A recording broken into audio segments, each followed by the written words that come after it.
नमस्कार.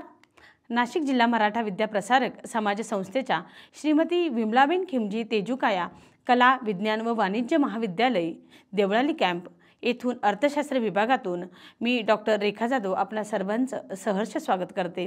विद्यार्थी मित्रांनो, मागील तासिकेला आपण सावित्रीबाई फुले पुणे विद्यापीठाच्या FYBA वर्गासाठी असलेला जो काही भारतीय आर्थिक पर्यावरण हा जो काही विषय आहे, या विषयाच्या अंतर्गत आपण युनिट 4 वरती आपण चर्चा करत होतो. त्या युनिटचं नाव आहे सेवा क्षेत्र पर्यावरण. मग सेवा क्षेत्र पर्यावरणाविषयी माहिती जाणून घेताना मागील तासिकेला आपण सेवा क्षेत्र म्हणजे काय, त्यानंतर सेवा क्षेत्राची जी काही भारतीय अर्थव्यवस्थेतील जी भूमिका आहे, या भूमिकेचा आपण मागोवा घेतला होता. त्यामध्ये आपण बघितलं होतं की भारतीय अर्थव्यवस्थेमध्ये सेवा क्षेत्राची भूमिका बजावत असताना रोजगार क्षेत्रामध्ये सुद्धा सेवा क्षेत्राचा जो वाटा आहे तो अनन्यसाधारण आहे. आपणा सर्वांनाच माहिती आहे की भारत स्वातंत्र्य झाल्यानंतर सुरुवातीला 1951 मध्ये जर आपण बघितलं तर प्राथमिक क्षेत्राचा वाटा हा रोजगारामध्ये मोठ्या प्रमाणामध्ये होता. आणि आज आपण जर चित्र बघितलं भारतीय अर्थव्यवस्थेचं तर सेवा क्षेत्राचा वाटा हा मोठ्या प्रमाणामध्ये वाढलेला आहे आणि शेती क्षेत्र हे दुसऱ्या क्रमांकावर येऊन ठेपलेलं आहे.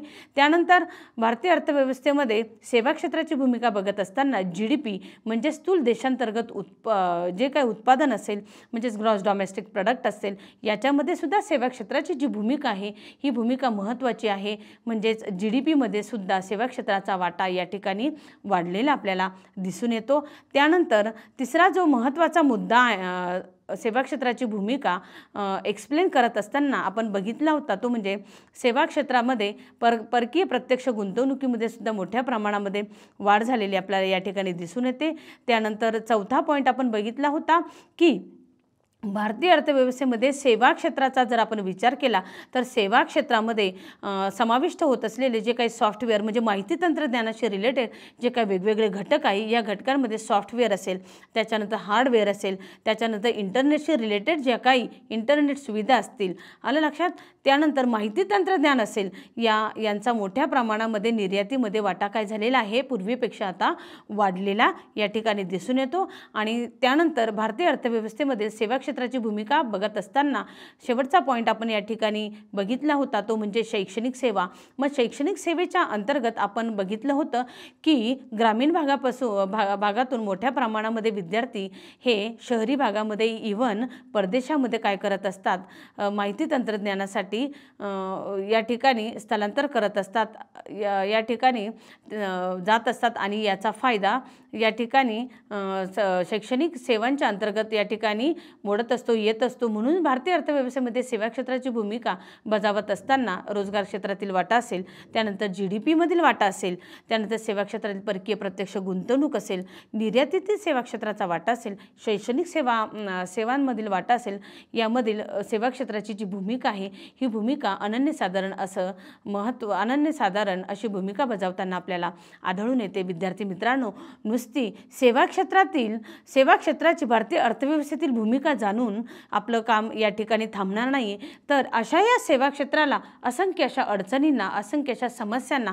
आव्हानांना सामोरं जावं लागतं. तर अशी कोणकोणती आव्हाने या सेवा क्षेत्रासमोर उभी टाकलेली आहे त्याचा आपण या ठिकाणी आज अभ्यास करणार आहोत. त्याच्यामध्ये पहिलं जे काही आव्हान आहे ते आव्हान आहे व्यवसाय आधारित क्षेत्र, त्यालाच म्हटलं जातं बिझनेस बेस सेक्टर. त्यानंतर दुसरं जे काही आव्हान आहे ते म्हणजे ज्ञान क्षेत्र, त्यालाच नॉलेज सेक्टर असे म्हणतात. त्यानंतर तिसरं जे काही सेवा क्षेत्रासमोरील आव्हान आहे ते आहे शिक्षण क्षेत्र. मग शिक्षण क्षेत्राशी संबंधित सुद्धा वेगवेगळे आव्हाने या ठिकाणी सेवा क्षेत्रासमोर या ठिकाणी उभी ठाकलेली आहे. त्यानंतर आरोग्य असेल, त्यानंतर पुढे जाऊन जर आपण बघितलं तर विमा क्षेत्र असेल, त्यानंतर बँकिंग सेवा असतील, त्यानंतर पुढे जाऊन जर आपण बघितलं तर पर्यटन, अशा अनेक अशा आव्हानांना सेवा क्षेत्राला काय करावं लागतं, तोंड द्यावं लागतं. सेवा क्षेत्रासमोरील ही जी काय आव्हाने आहे या आव्हानांना या ठिकाणी सामोरं जावं लागतं. मग या आव्हानांचा मागोवा घेत असताना आपण पुन्हा एक पॉईंट घेऊन आपण पुढे एक्सप्लेन करणार आहोत. त्यामधील पहिला जो काही आव्हान भारतीय अर्थव्यवस्थेतील सेवा क्षेत्रासमोरील जे काही आव्हान आहे ते म्हणजे व्यवसाय आधारित आव्हान. मग आपणा सर्वांनाच माहिती आहे, आपण आजूबाजूच्या वातावरणाचं जर या ठिकाणी बारकाईने जर बघितलं तर आजूबाजूला सुद्धा आपल्या आजूबाजूला वेगवेगळी लोक वेगवेगळी काम करत असताना आपल्याला दिसतात, वेगवेगळ्या कामांमध्ये व्यस्त असलेले आपल्याला या ठिकाणी दिसून येतात. उदाहरणार्थ जर आपण पाहिलं तर या ठिकाणी जर आपण बघितलं तर शेतकरी हा त्याचा शेती व्यवसाय करत असतो. त्यानंतर जो काही शिक्षक आहे, शिक्षक विद्यार्थ्यांना शिकवण्याचं काम करतात. डॉक्टर त्यांची सेवा देण्याचं काम करत असतात. त्यानंतर वकील त्यांची सेवा देण्याचं काम करत असतात. अशा प्रकारे प्रत्येक व्यक्ती ही तिचं काम करत असते. म्हणजे ती व्यवसाय करत असते. व्यवसायाद्वारे ती काय करत असते, उपजीविकेचं साधन म्हणून त्या व्यवसायाचा वापर करत असते. इव्हन एवढंच नाही तर ही उपजीविकेचं साधन म्हणून या व्यवसायाचा वापर करता करता ती समाजाला सेवासुद्धा देण्याचं काम ही करत असते. परंतु या सेवा देत असताना, या व्यवसाय करत असताना त्यांना असंख्य अशा अडचणींना काय करावं लागतं, या ठिकाणी सामोरं जावं लागत असतं. आणि याच काही समस्या, याच ज्या काही अडचणी आहे, ही जी काही आव्हाने आहे, ही आव्हाने या सेवा क्षेत्रासमोर या ठिकाणी उभी ठाकलेली आपल्याला दिसून येतात. त्यातील पहिला मुद्दा आहे तो म्हणजे या ठिकाणी स्पर्धा. मग स्पर्धा ही गळेकापूस स्पर्धा असते. मग स्पर्धेच्या बाबतीमध्ये जर आपण विचार केला, गळेकापूस स्पर्धा ही का निर्माण व्हावी, तर स्पर्धेच्या युगामध्ये जर आपण पाहिलं तर वेगवेगळ्या व्यवसायामध्ये वेगवेगळ्या वस्तू आणि सेवांचं उत्पादन घेतलं जातं. आणि वस्तू आणि सेवांचं उत्पादन घेतलं जात असताना त्याची क्वालिटी, गुणवत्तासुद्धा या ठिकाणी प्रूव्ह करणं गरजेचं असतं. गुणवत्तापूर्ण वस्तू तयार करणं गरजेचं असतं. इव्हन गुणवत्तापूर्ण वस्तू तयार करून त्या वस्तूची किंमतसुद्धा काय असणं गरजेचं आहे, ही अफोर्डेबल असणं गरजेचं आहे, ही कमीत कमी असणं गरजेचं आहे. म्हणजेच जी वस्तू या ठिकाणी बाजारामध्ये आपण घेऊन जाणार आहोत, त्या वस्तूला योग्य अशी मागणीसुद्धा येणं गरजेचं आहे. परंतु जर योग्य अशी मागणी, ही किंमत, आपणा सर्वांनाच माहिती आहे किंमत आणि मागणी यांचा अतिशय जवळचा संबंध आहे. जेव्हा वस्तूची किंमत ही वाढते तेव्हा मागणी ही कमी होते, आणि वस्तूची किंमत कमी होते तेव्हा मागणी काय होत असते, वाढत असते. या वस्तू आणि किंमत या दोघांचा जवळचा संबंध तर आहेच, परंतु यांची जो काही जे रिलेशन आहे ते कॉन्ट्रोवर्सी आहे, ऑपोजिट आहे. आणि म्हणून ही जी काही स्पर्धा आहे, वेगवेगळ्या वस्तू आणि सेवांचं उत्पादन वेगवेगळ्या व्यवसायामध्ये होतं. आणि जेव्हा ते बाजारपेठेमध्ये जेव्हा त्या वस्तू येतात तेव्हा त्या गुणवत्तापूर्ण येणं गरजेचं असतं. गुणवत्तापूर्ण वस्तू येऊन किमतीच्या बाबतीमध्ये सुद्धा मोठ्या प्रमाणामध्ये स्पर्धा निर्माण होते. आणि मग अशा वेळेस वेगळीच या ठिकाणी परिस्थिती निर्माण होते, ती म्हणजे जे काही छोटे छोटे व्यावसायिक आहे, हे छोटे छोटे व्यावसायिक छोट्या छोट्या व्यावसायिकांना मोठ्या उद्योगांबरोबर स्पर्धा करावी लागते. आणि मोठ्या उद्योगांबरोबर स्पर्धा करत असताना यांना असंख्य अशा अडचणींना सामोरं जावं लागतं. आणि मग अशा या काही अडचणी आहे, अशा या काही समस्या आहे, असे काही आव्हाने आहे, ही आव्हाने वेगवेगळ्या व्यवसाया आधारित सेवा क्षेत्रामध्ये काय होतात, या ठिकाणी समोर आलेले आपल्याला दिसून येतात. त्यानंतर व्यवसाय आधारित क्षेत्र जर आपण पाहिलं तर बघितल्यानंतर त्यातील दुसरा जो काही मुद्दा आहे तो म्हणजे शेती व्यवसाय. मग शेती व्यवसायाचा जर आपण अभ्यास केला, आपणा सर्वांनाच माहिती आहे की भारत हा कृषीप्रधान अर्थव्यवस्था असलेला देश आहे. शेती हा भारतीय अर्थव्यवस्थेचा कणा आहे. आणि शेती हा भारतीय अर्थव्यवस्थेचा कणा असून भारतातील टोटल पॉप्युलेशनपैकी, एकूण लोकसंख्येपैकी जास्तीत जास्त म्हणजे 60% लोकसंख्या ही ग्रामीण भागामध्ये राहत असून त्यांचा मुख्य व्यवसाय हा शेती असा आहे. परंतु या ग्रामीण भागामध्ये राहत असलेल्या ही जी काही लोकसंख्या आहे, लोकसंख्येचं राहणीमान आपल्याला खालावलेलं आढळून येतं, दिसून येतं. कारण की त्यांचा मुख्य व्यवसाय हा शेती व्यवसाय आहे. शेती व्यवसायामध्ये जी काही पिके उत्पादने होतात, तर पिकांना आणि वेगवेगळ्या ज्या काही शेती व्यवसायामध्ये जे उत्पादन घेतलं जातं त्या उत्पादनांना योग्य अशी किंमत त्यांना मिळत नाही. आणि म्हणून ही त्यांच्या ज्या पिकांना, शेतकऱ्याच्या पिकाला योग्य अशी किंमत मिळणं गरजेचं आहे. आणि हे सुद्धा व्यवसाया आधारित शेती व्यवसाया अंतर्गत सेवा क्षेत्रापुढील हे काय आहे, महत्त्वाचं एक आव्हान आहे. त्यानंतर आपण जर बघितलं तर तिसरा जो पॉईंट आहे व्यवसाया आधारित क्षेत्राच्या अंतर्गत, ते म्हणजे औद्योगिकरण होय. तर औद्योगिकरणाला जो कच्चा माल आहे, तो कच्चा माल कुठून उपलब्ध होतो, तर तो शेती क्षेत्रापासून उपलब्ध होतो. म्हणून बऱ्याच लोकांचा ओढा असतो की उद्योग करणं, औद्योगिकरणाकडे त्यांचा ओढा असतो, म्हणून औद्योगिकरणाला सुद्धा असंख्य अशा अडचणींना, औद्योगिकरणाच्या अंतर्गत सुद्धा असंख्य अशा अडचणींना या ठिकाणी तोंड द्यावं लागतं, असंख्य अडचणी या ठिकाणी निर्माण होत असतात. त्यानंतर या ठिकाणी भारतीय सेवा क्षेत्रासमोरील आव्हानांचा आपण मागोवा घेत असताना आपण या ठिकाणी बघणार आहोत की त्यानंतर भारतीय अर्थव्यवस्थेसमोरील भारतीय अर्थव्यवस्थेतील सेवा क्षेत्राची सेवा क्षेत्राचं आव्हान बघत असताना पुढचं जे आव्हान आहे ते म्हणजे ज्ञानक्षेत्र, म्हणजेच नॉलेज सेक्टर. मग ज्ञान ही अशी वस्तू आहे की ती कोणीही कुणाचं चोरून घेऊ शकत नाही. ज्ञान हे प्रत्येक व्यक्तीची ही वैयक्तिक अशी संपत्ती आहे आणि दिवसेंदिवस माहिती आणि तंत्रज्ञानाचा जो काही विकास होत चाललेला आहे, यामुळे विज्ञान आणि तंत्रज्ञानाच्या प्रगतीमुळे माहिती आणि तंत्रज्ञानाचा मोठ्या प्रमाणामध्ये विकास होत चाललेला आहे आणि त्याच्यामुळे सेवा क्षेत्राला याचा मोठ्या प्रमाणामध्ये फायदा या ठिकाणी होत असलेला आपल्याला दिसून येतो. परंतु ज्ञान क्षेत्राच्या अंतर्गत जर आपण पाहिलं तर ज्ञान क्षेत्राच्या अंतर्गत जे वेगवेगळी आव्हाने आहे, या वेगवेगळ्या आव्हानांच्या अंतर्गत आपण शिक्षण प्रणाली या घटकाचा आपण अभ्यास करणार आहोत. तर शिक्षण प्रणाली ही कार्यक्षम असणं, शिक्षण प्रणालीची कार्यक्षमता आणि गुणवत्ता ही योग्य असणं गरजेचं आहे, कारण शिक्षण प्रणालीचा संबंध हा ज्ञानाशी निगडित असतो. कारण की शिक्षण प्रणाली जर चांगली असेल तर ज्ञान हे अद्ययावत असू शकतं, अज्ञान हे अद्ययावत होऊ शकतं. कारण की काळानुरूप शिक्षण प्रणालीमध्ये बदल होणं गरजेचं आहे, परंतु हा बदल होतो का, हा सगळ्यात मोठा यक्ष प्रश्न आहे. आणि खरोखरच या ज्ञान क्षेत्रापुढील हे अतिशय महत्त्वाचा असा यक्ष प्रश्न म्हणून उभा ठाकलेला आहे. त्यानंतर पुढील मुद्दा आहे तो म्हणजे तंत्रज्ञान. मग माहिती तंत्रज्ञानाच्या संबंधित सुद्धा अनेक अशा अडचणींना, आव्हानांना या ठिकाणी ज्ञान क्षेत्राच्या अंतर्गत सामोरं जावं लागतं.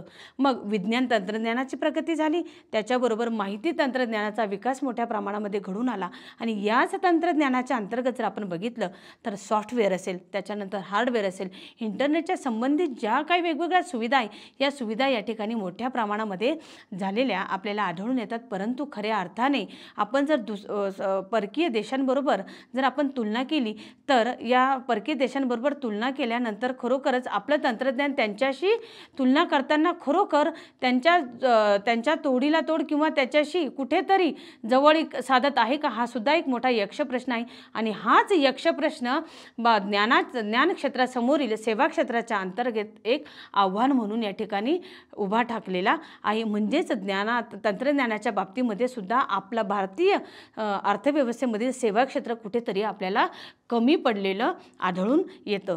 त्यानंतर नेक्स्ट पॉईंट आहे ज्ञान क्षेत्राच्या अंतर्गत ते म्हणजे क्षमता. व्यक्तीची जी क्षमता आहे, बौद्धिक क्षमता आहे, ही बौद्धिक क्षमतासुद्धा या ठिकाणी अतिशय गरजेची आहे. आणि बौद्धिक जी क्षमता, ही बौद्धिक क्षमता आणि ज्ञान यांचा संगम होणं अतिशय गरजेचं आहे.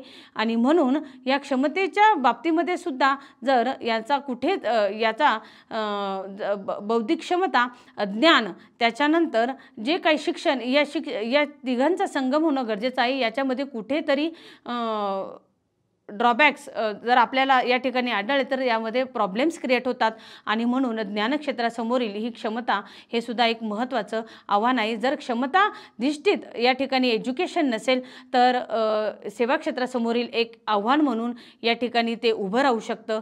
त्यानंतर नेक्स्ट पॉईंट आहे तो म्हणजे आंतरराष्ट्रीय बाजार. मग आंतरराष्ट्रीय बाजाराच्या अंतर्गत जर आपण ज्ञानाचा आणि शिक्षणाचा जर या ठिकाणी समावेश केला तर प्राथमिक शिक्षण असेल, त्याच्यानंतर माध्यमिक शिक्षण असेल, उच्च शिक्षण असेल, हे शिक्षण घेतलेल्या ज्या काही व्यक्ती आहे, या व्यक्ती आंतरराष्ट्रीय बाजारामध्ये काय करू शकतात, ते आपलं योग्य प्रकारे आपला ठसा उमटवू शकतात. परंतु आंतरराष्ट्रीय बाजारामध्ये जर अशा शिक्षणाच्या बाबतीमध्ये जर कुठेतरी कमी जर या ठिकाणी आढळली तर ज्ञानक्षेत्रासमोरील हे एक आव्हान ठरू शकतं. म्हणून challenges to Indian service sector म्हणजेच भारतीय अर्थव्यवस्थेसमोरील अर्थव्यवस्थेतील सेवा क्षेत्रासमोरील जी काही आव्हाने आहे, या आव्हानांच्या अंतर्गत ज्ञानक्षेत्राच्या अंतर्गत आंतरराष्ट्रीय बाजाराचा सुद्धा अतिशय महत्त्वपूर्ण असं या ठिकाणी आव्हान बनून राहिलेलं आहे. त्यानंतर थर्ड जो पॉईंट आहे तो म्हणजे शिक्षण क्षेत्र.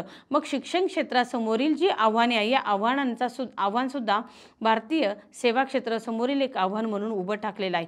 मग शिक्षण क्षेत्राविषयी माहिती घेत असताना आपणा सर्वांना माहिती आहे की 6 ते 14 वर्ष हे सक्तीचं शिक्षण राज्यघटनेनं विविध कलमांअंतर्गत हे मूलभूत हक्क म्हणून काय केलेलं आहे. या ठिकाणी 6 ते 14 वर्षाच्या अंतर्गत मुलांना सक्तीचं केलेलं आहे. त्याच्यामध्ये जर आपण पाहिलं तर साक्षरतेचं जे काही प्रमाण आहे हे साक्षरतेचं प्रमाण 2011च्या जनगणनेनुसार 73% झालेलं आहे. त्यामध्ये जर आपण याची क्लासिफिकेशन केलं, याचं वर्गीकरण जर आपण केलं तर ग्रामीण भागातील साक्षरतेचं प्रमाण आहे 67.8%. शहरी साक्षरतेचं प्रमाण आपल्याला या ठिकाणी दिसून येतं ते म्हणजे 84.1%. म्हणजेच शिक्षण क्षेत्र हे सुद्धा सेवा क्षेत्रासमोरील एक आव्हान म्हणून उभं टाकलेलं आहे.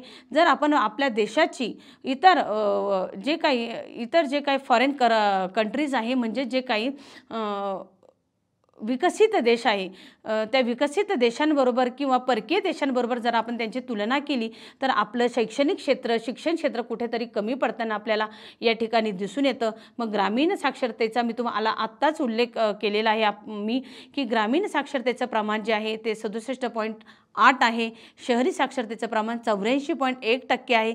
पुरुष साक्षरतेचं प्रमाण 2011च्या जनगणनेनुसार या ठिकाणी दिसून आलेलं आहे ते म्हणजे 80.9% आणि स्त्री साक्षरतेचं प्रमाण या ठिकाणी 84.6% आपल्याला आढळून आलेलं आहे. म्हणजेच या ठिकाणी ग्रामीण साक्षरतेचं प्रमाण आणि शहरी साक्षरतेचं प्रमाण या दोन्ही शहरी आणि ग्रामीण भागातील साक्षरतेच्या प्रमाणाची जर आपण तुलना केली तर या ठिकाणी मोठ्या प्रमाणामध्ये तफावत असलेली आपल्याला आढळून येते.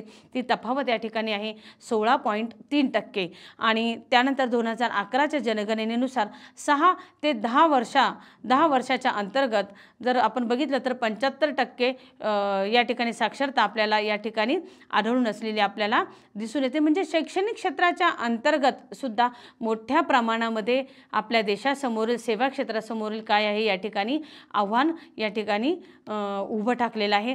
त्यामध्ये नेक्स्ट पॉईंट आहे तो म्हणजे एज्युकेशन सेक्टरच्या अंतर्गत जर आपण पाहिलं तर 2019चा जो आपल्याला नंबर मिळालेला आहे शिक्षण क्षेत्राच्या अंतर्गत जे काही आव्हान सेवा क्षेत्रासमोर उभे टाकलेलं आहे त्याच्यामध्ये 90पेक्षा जास्त विद्यापीठे ही आपल्या देशामध्ये होती 2019च्या आकडेवारीनुसार. त्यानंतर 40,000 एवढी कॉलेजेस या ठिकाणी होती. त्यानंतर म्हणजे शैक्षणिक क्षेत्राच्या अंतर्गत शिक्षण क्षेत्रापुढील जे आव्हान आहे या आव्हानांच्या अंतर्गत जर आपण पाहिलं तर आपला देश या ठिकाणी कुठेतरी कमी पडत असलेला आपल्याला दिसून येतो.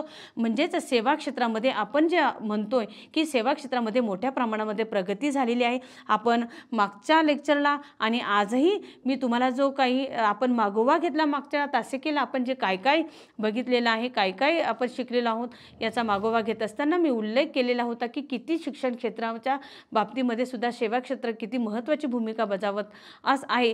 परंतु या ठिकाणी आपल्याला असं जाणवतं की खरोखरच शिक्षण क्षेत्रात समोरील म्हणजे आपण एका बाजूला म्हणतो की सेवा क्षेत्रामध्ये शिक्षण क्षेत्र ही अतिशय महत्त्वाची भूमिका बजावताना दिसतं आणि दुसऱ्या बाजूला कुठेतरी शिक्षण क्षेत्रासमोर एक आव्हान आपल्याला या ठिकाणी उभं ठाकलेलं आपल्याला दिसून येतं. त्यानंतर शिक्षण क्षेत्राच्या बाबतीमध्ये ही जी काही वेगवेगळी आव्हाने आहे यांचा मागोवा घेत असताना पुढील जो काही मुद्दा आहे तो म्हणजे व्यावहारिक ज्ञानाचा अभाव.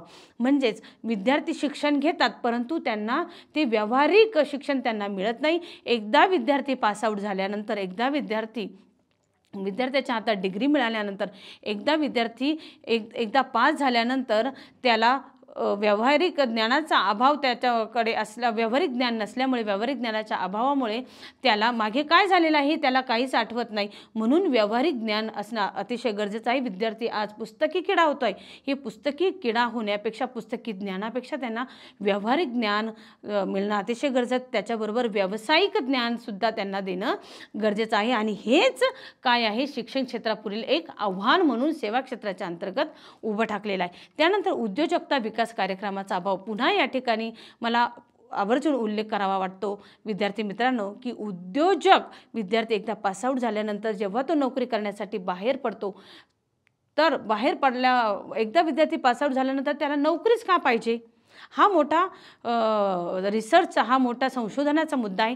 तो स्वतः काहीतरी व्यवसाय चालू करण्याच्या बाबतीमध्ये तो का निर्णय घेऊ शकत नाही, तर त्याला महत्त्वाचं कारण म्हणजे कौशल्यपूर्ण शिक्षणाचा या ठिकाणी अभाव आहे. उद्योजकता विकास कार्यक्रम या ठिकाणी राबवणं गरजेचं आहे, परंतु शैक्षणिक क्षेत्राच्या अंतर्गत या गोष्टीमध्ये कुठेतरी आपण कमी पडतो आणि उद्योजकता विकास कार्यक्रमाच्या अभाव असल्यामुळं या ठिकाणी हे सुद्धा शैक्षणिक क्षेत्रासमोरील एक महत्त्वाचा आव्हान म्हणून या ठिकाणी उभं राहिलेलं आहे. त्यानंतर व्यक्तिमत्व विकास कार्यक्रमाचा अभाव. मग व्यक्तिमत्व विकास कार्यक्रमाचा अभाव पुन्हा मला या ठिकाणी उल्लेख करावासा वाटतो. विद्यार्थी पासआउट झाल्यानंतर जेव्हा तो इंटरव्ह्यू देण्यासाठी कुठेतरी जात असतो, तेव्हा तो इंटरव्ह्यू देत असताना त्याच्याकडे जे काही कौशल्य किंवा गुणवत्ता असणं गरजेचं आहे, ही गुणवत्ता कौशल्य नसल्यामुळे तो कुठेतरी कमी पडतो. म्हणजेच या ठिकाणी जी काही पर्सनॅलिटी डेव्हलपमेंटच्या ज्या काही गोष्टी आहे, या गोष्टी त्याला माहीत नसल्यामुळे तो काय करत असतो, या ठिकाणी कुठेतरी बाकीचं ज्ञान असूनसुद्धा व्यक्तिमत्व विकास कार्यक्रमाच्या अभावामुळे तो काय करत असतो, कुठेतरी कमी पडत असतो. स्वतःला तो प्रूव्ह करू शकत नाही, स्वतःला तो या ठिकाणी सिद्ध करू शकत नाही. म्हणून शैक्षणिक क्षेत्रासमोरील हे एक महत्त्वाचं आव्हान आहे. त्यानंतर सशुल्क जागा आणि आरक्षण. कोणत्याही जाती धर्माच्या अंतर्गत या ठिकाणी शिक्षण देता कामा नये. तुमच्याकडे असलेली क्वालिटी आणि त्याच्यावरतीच एज्युकेशन मिळणं गरजेचं आहे. जेव्हा हे असं होईल तेव्हाच खऱ्या अर्थानं शिक्षण क्षेत्रासमोरील आव्हान संपुष्टात येणार आहे. आज आपण बघतो आहोत की आरक्षणाच्या मुद्द्याखाली, आरक्षणाच्या नावाखाली आज अतिशय कमी मार्क्स असलेले विद्यार्थी पुढे जातात आणि जास्तीत जास्त मार्क्स असलेले विद्यार्थ्यांना कुठे ॲडमिशन मिळत नाही. आणि हाच मुद्दा हा शिक्षण क्षेत्रासमोरील एक महत्त्वाचं आव्हान आहे. विद्यार्थी मित्रांनो, शिक्षण क्षेत्राच्या अंतर्गत आपण वेगवेगळ्या आव्हानांचा या ठिकाणी उल्लेख केलेला होता आणि या अंतर्गत आपण न्यू पॉईंट आता आपण बघणार आहोत, तो म्हणजे जुना अभ्यासक्रम आणि नवीन आज जे काही शिक्षण क्षेत्रामध्ये बदल होत आहे याचा कुठंतरी सांगड होणं गरजेचं आहे. परंतु ही सांगड घातली जात नाही, म्हणून शिक्षण क्षेत्राला वेगवेगळ्या आव्हानांना या ठिकाणी सामोरं जावं लागतं. त्यानंतर निधीचा अभाव. बऱ्याचदा शिक्षण क्षेत्रामध्ये निधीच्या अभावामुळे काय होतं आहे की महाविद्यालयांमध्ये योग्य असं शिक्षण मिळत नाही. त्यामध्ये जर बघितलं तर लायब्ररीमध्ये सुद्धा योग्य असं या लायब्ररीमध्ये सुद्धा वेगवेगळ्या बुक्स या ठिकाणी अवेलेबल नसतं. निधीच्या अभावामुळे शिक्षण क्षेत्रामध्ये अनेक अशा गळती निर्माण झालेल्या आपल्याला दिसून येतात. त्यानंतर महागडं उच्च शिक्षण घेण्यासाठी सुद्धा मोठ्या प्रमाणामध्ये या ठिकाणी पैशाची उपलब्धता असणं गरजेचं आहे, परंतु ही उपलब्धता नसल्यामुळं सुद्धा शिक्षण क्षेत्रासमोरील एक महत्त्वाचं या ठिकाणी आव्हान म्हणून उभं ठाकलेलं आहे.